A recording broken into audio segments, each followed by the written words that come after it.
your dad wasn't around when you were younger, right? No. How much does that make you want to be the greatest dad you can be?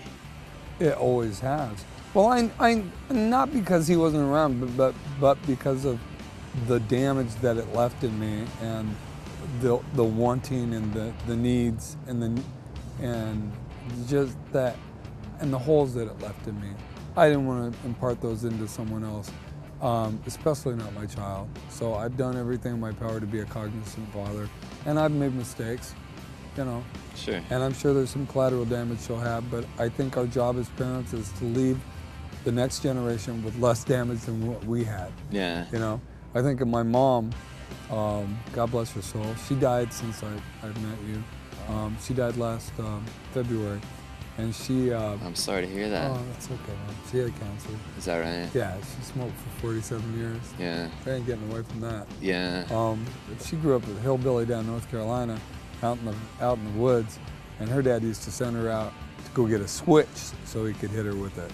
Her and all the other kids. Wow. And then she hit me with a belt, and my daughter's been spanked maybe 3 times. Yeah. And that's basically between the ages of 2 and 5. Yeah. And it was always for either, like, she kicked the puppy really hard once, and I saw her. Oh man. What was that like for you to all of a sudden be the spanker? I made a decision with my then wife, her mom, about when spanking was appropriate. And in most cases, it is not appropriate. And then some people believe it's not appropriate at all, ever. And awesome. I think that's fine. Maybe we'll do that for this child. Yeah. We'll see.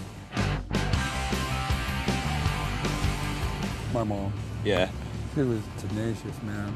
She was this little old hillbilly woman, and she took crap from nobody. Yeah. She would stand up to the biggest person right in her face and just stand her ground.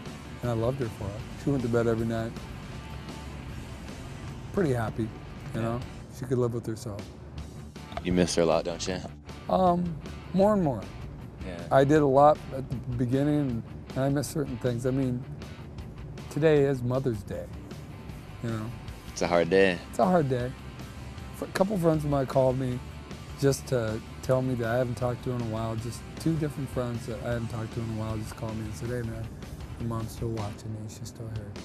And I was like, I almost started crying. I'm like, What is that like? I mean, I do have some friends that have passed away, and I do call their parents on their birthdays and around Christmas time and stuff like that, and I never really know, you know, is that cool? I think it's cool. I think it's cool. It might be hard on them, but in the long run, they will always appreciate that you considered them.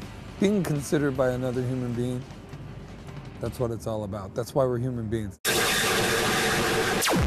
I don't think it really enhances it. I think it makes you focus on what you want to focus, depending on the drug.